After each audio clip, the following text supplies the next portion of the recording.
Hello and welcome to Dice and Demons. I'm Emma, and in this video I want to talk about a subject that's a little bit tricky, which is constructive criticism.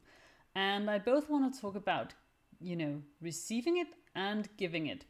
So the reason I'm making this video today is that a couple of days ago I went into my local game store, and the one of the co-owners there, who's also a gaming friend of mine named Casper, he came up to me and said, "So Emma, I saw your latest model, and I just have to say, I think you could do better.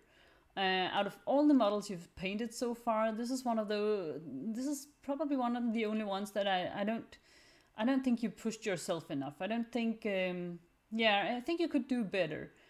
And to be honest, I kind of agreed with him. Well, not. I didn't kind of agree with him. That's a lie. I totally agreed with him. I wasn't completely happy or satisfied with the painting job I'd done either.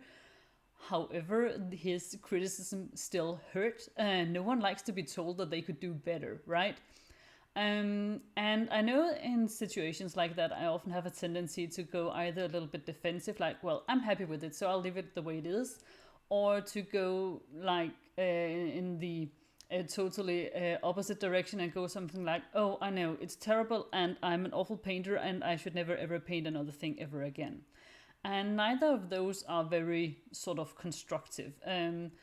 So I really tried to pull myself together because I know Casper and I know that his intentions are really, really good. He would not say that to me unless he actually wanted to help. So I took a deep breath and I said, "I know, I agree with you. Do you have any suggestions?" And he did. He had some awesome suggestions, and we got a whole great talk about it. And I went home and I stripped the models and I repainted it following his suggestions, and then I also added some my ideas of my own. And the end result was not just 100 or 200, but 1,000% better than the original concept I came up with on my own. So it was definitely a case of constructive criticism. As I also said, it still hurt. It doesn't anymore because now I got through the painting process, and I know that the final result is something that I'm way happier with. So now I'm just all happy about it and really positive. But before you get to that point, it is still something that I don't know if it's about being sort of hurt on your pride, or because for a lot of people in this hobby it means a lot to us. For me, painting models is sort of I wouldn't call it perhaps art as such, but it's a way of expressing myself nonetheless. So it really means a lot to me, and getting critique for it, it's just never fun. So I want to talk about constructive criticism, which is really what I thought Casper gave me, and it was so helpful. And it is something I think we could all, well, not all of us perhaps, but a lot of us, myself definitely included, get better at both, giving it and receiving it. So first off, when you give constructive criticism, and just a disclaimer, I'm by no means any sort of psychologist or anything. I don't know anything in particular about this subject. It's just something thought I wanted to talk about. So you are more than welcome to leave comments and suggestions and stuff in the comments, of course. So anyway, so one of the things I thought about giving constructive criticism is make really, really sure that the person you're giving it to want it. I mean, Casper knows me. He knows that I want to paint. He knows that painting is probably the part of the hobby that is my main interest. And so he knows that I want to strive to get better at painting all the time. So that is why it was, constructive. I was interested in it. I wanted the criticism. I did not like getting it, but I still wanted it, and he knows that. Compare that to, I think, I don't know, it was some time ago, but I had some friends over for dinner, and one of my friends told me that the cooking I had done was not great.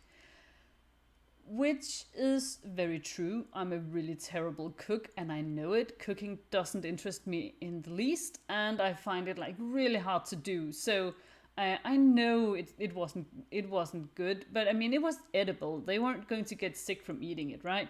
So criticizing my cooking, that wasn't constructive really, because I didn't want the the critique. I'm not going to do anything with it. I know I'm a terrible cook. It doesn't interest me, and I'm never going to get better.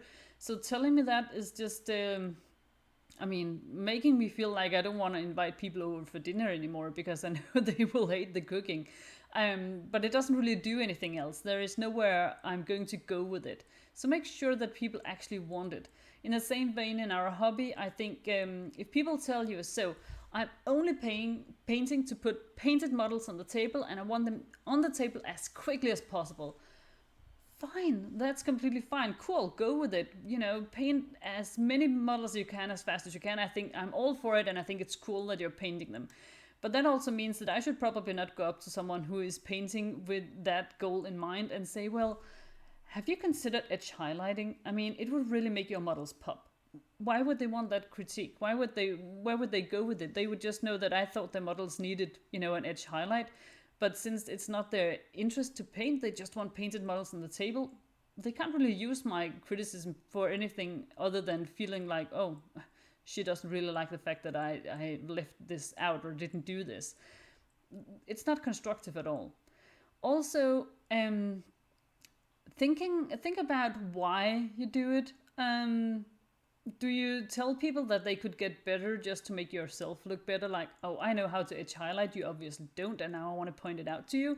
Or do you actually think that they can improve, and they want to improve, and that they also are at a point in their hobby where they are able to use the advice that you give them? I mean, coming up to a new painter who shows off his or her very first models and saying stuff like, oh, you know what? You should thin your paints. You should use washes. You should do some edge highlighting. Your dry brushing doesn't really work, and I think you should go home and study color theory. That is not constructive criticism. All of those things might improve their painting, sure, but it's so much and so way beyond the current skill level, perhaps, that it will not feel like constructive criticism. It will feel like just totally demotivating. No one can use that much criticism. They will feel like, oh, I suck at this hobby and I just got into it. I should probably stop. That's at least how I would feel. I was actually told at a tournament once that my army, which I had painted over a weekend, so I knew it wasn't like great. I just wanted a painted army on the table for a tournament. I was told it looked terrible and I should be ashamed to bring something like that to a tournament. And I don't think I ever played with that army ever again, and I ended up just selling it. And it wasn't great. It wasn't a great paint job at all. But the point of that particular paint job on that particular army was not to do something that was really creative and artistic. The point was to get a really basic tabletop standard army ready for a tournament, which I did. So I couldn't really use the criticism for anything. It just made me feel horrible about being there with my army, and felt so ashamed every time someone had to look at those models thinking, oh, they must all be thinking the same thing. I don't think they did. I mean, most people are actually kind of nice, so I don't know why that particular person felt it was necessary to tell me that.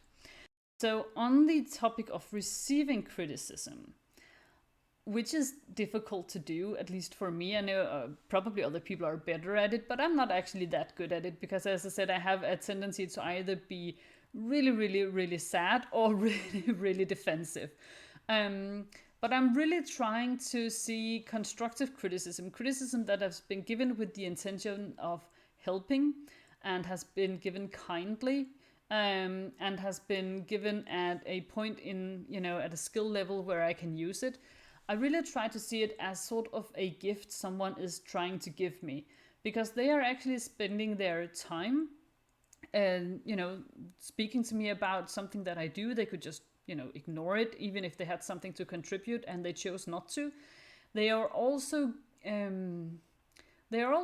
letting themselves perhaps be a tiny bit vulnerable, because you never know how people might react to criticism. Someone might get really mad, or get really sad, or, as I said, really defensive. So trying to give constructive criticism is also actually people giving something of themselves that they did not have to do. So I try to see it as as sort of a gift that someone is trying to give me, and I should try at least as far as I can. I mean, you can never expect something from people that they are just not able to give. I mean, if you just are genuinely hurt and genuinely sad, well, that's the way you feel, and that's fine. But if you can look beyond those immediate feelings of being a little bit hurt, perhaps you can receive it with the in the same spirit as it was given. Like, I have seen what you do, and I think you could do this even better, and I have some ideas for you. I have some ways for you to try out that might help you improve. I think that is at least a way of receiving and saying, oh, thank you for telling me this, or how do you think I can improve? I know it's not always possible, but try at least, perhaps. So these were sort of my rambly ideas about constructive criticism in our hobby. So now, of course, I am curious to see what you guys think. Do you have any cool ideas on how to give criticism and how to receive it? I'm definitely really happy that Casper reached out and asked, and told me his point of views, but in a really kind and constructive way. And I am, as I said, really happy also with the final result. And so I know I haven't showed the models that I'm talking about here in this video, and that's because I'll be doing a tutorial on them where I will be both showing off the original color scheme and trying to explain what my idea was, and then of course showing off the new color scheme, which is the way it's going to look from now on.